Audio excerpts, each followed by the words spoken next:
How to become financially independent. Here's number one. First of all, you got to have the right philosophy. Now, let me give you a couple of philosophies to consider. Here's the first one. It's called the philosophy of the poor. Poor people usually spend their money and invest what's left.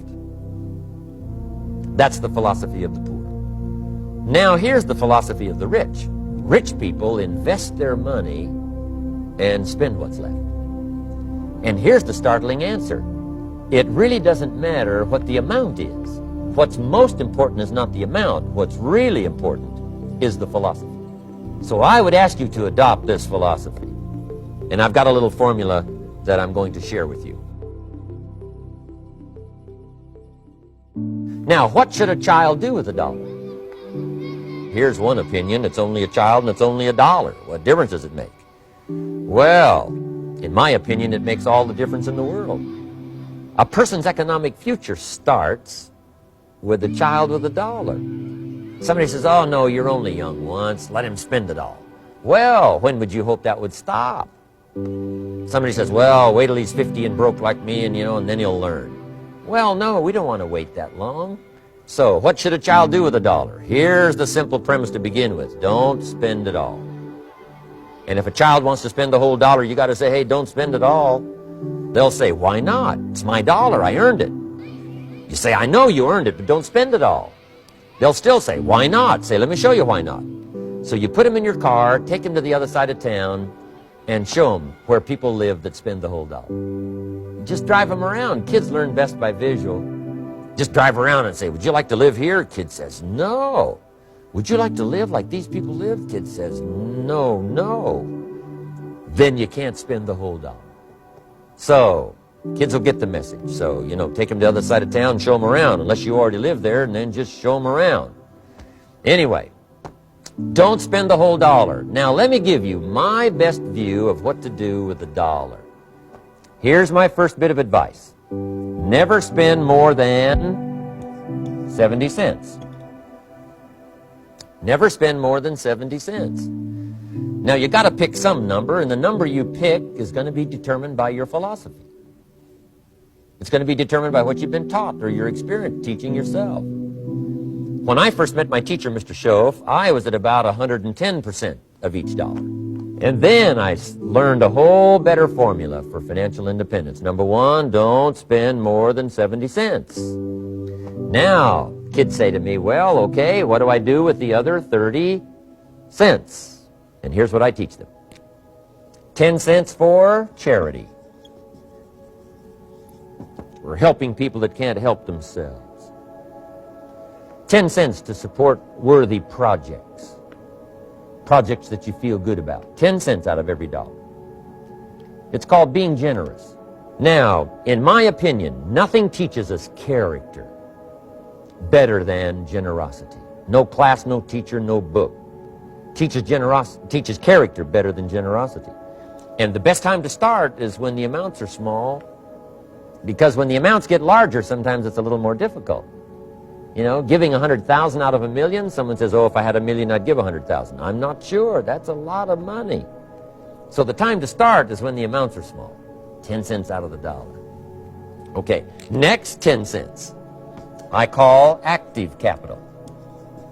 Active capital means do something to make a profit. Active capital. Set aside a portion of your income. Wages are okay, but I'm telling you, wages will make you a living. Profits will make you a fortune. So set aside part of your income as capital, called active capital. Any kind of project you can possibly think of, you can possibly come up with. Then you must jot this down if you're taking notes. Profits are better than wages. And then there's no limit to profits, and they can double and triple and quadruple. There's no limit. It's incredible how fast profits can grow.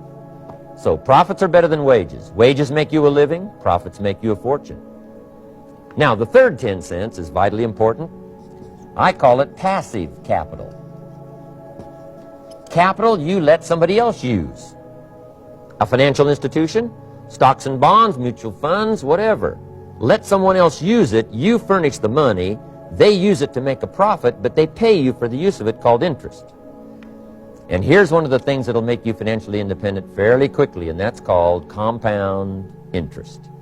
And this is how you get it: letting someone else use a portion of your money, your substance. They show the profit, they pay you interest.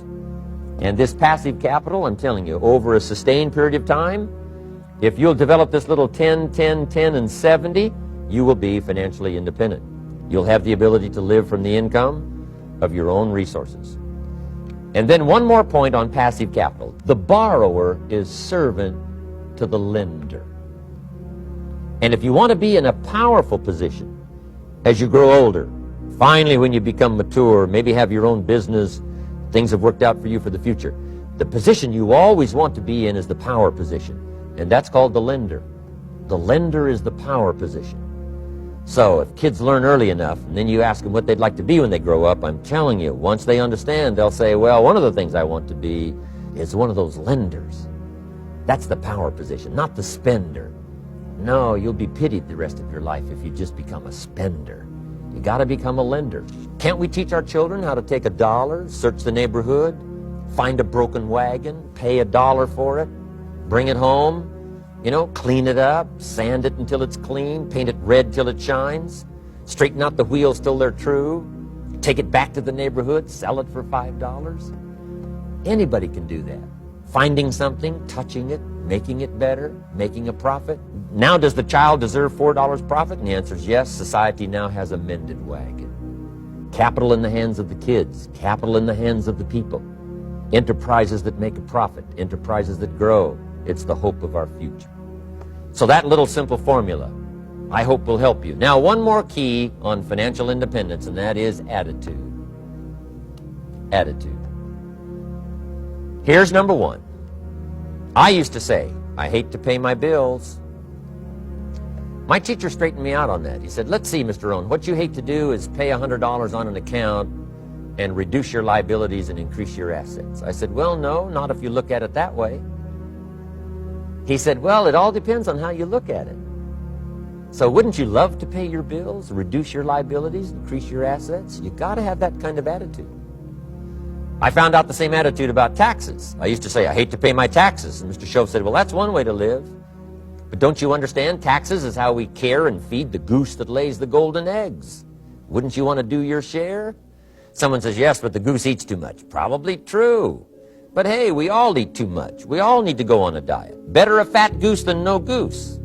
So I finally became a happy taxpayer. Now, I think taxes are too high, so I'm working to get taxes lowered for our economic future. But then whatever they turn out to be, I gladly pay, do my part, because that's what makes the whole system run, each of us doing our part. Now, I want these three subjects to be valuable for you. I want them to have meaning for you. I want you someday to be financially independent. I want you to have the personal development so that you feel good about yourself. If I had a chance to meet you someday, I'd like to have you show me the list of goals that you got started and say, Mr. Owen, here's some I've already checked off. Here's the books I'm reading. Here's what's happened. I'm developing the skills. I'm better this year than I was last year. I've got more self-confidence. My skills are developing. That's what I want for you, and that's why I took the time to come and share in this video message with you. I do seminars all around the world, but this is one way that I can reach out and touch you in case you can't come to my seminars, wherever I am. Maybe this video will reach you somewhere, and it'll have an impact on your life. And what I'd like to do is later hear about it, a letter, phone call, or to have a chance to meet you in person. And now I'd like to leave you with these 4 questions called questions to ponder. These questions were valuable for me, and I want to make them valuable for you. Here's the first one: why? We all ask why we should work this hard. Why take that many classes? Why go to school that many years? Why take the notes? Why read the books? Why work that hard? Why put yourself through the push-ups and the disciplines? Why? Good question, why? Best answer to why, I think, is the second question. Why not? Why not see how many books you can read, how many classes you can take, how many skills you can develop? Why not see how valuable you can become to the marketplace and to your friends and to your family? Why not see what you can make of yourself? Why not see how far you can go, how much you can see, how much you can earn, how much you can share? Why not? That's the heritage all of us have, now that we've been given this extraordinary opportunity. Now, my third question I'd love to ask you in person. But since I can't do it in person, I want to ask it of all of you. But I want you to take it personally. And my third question is, why not you? Why not you? With good self-esteem. Why not you starting to change and setting goals? Why not you starting to make progress toward financial independence? If I can do it, you can do it. I wished I had a lot more testimonials here today besides mine. A whole steady stream that would come by and tell you their story. Someone who started with nothing, finally run a big enterprise. A mother who was on welfare, now she owns her own business. In addition to my story, I wish I had a lot more. And if all of them told their story, guess how they would probably wind up their story? They'd probably say, just like me, why not you? If we can read, you can read. If we can change, you can change. If we can figure it out, you can figure it out. If we can turn it around, you can turn it around. There isn't anything you can't accomplish. That's what those testimonials would say. And so I want to say it to you personally. Why not you? You've got the brains, you've got the stamina, you've got the vitality, you've got the interest, you've got your life ahead of you, you've got the future. You can do it. If anybody can do it, you can do it. If one of us can do it, hey, we all can do it. And now here's my last question. Why not now? This is a good time as the 20th century starts to wind down, a few more years as we get ready for century 21.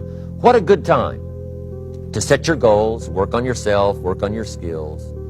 What a good time to get it together. What a good time to start this process. Personal development, growing, changing, developing, having a good plan for your money and for your life and for your future. Why not now?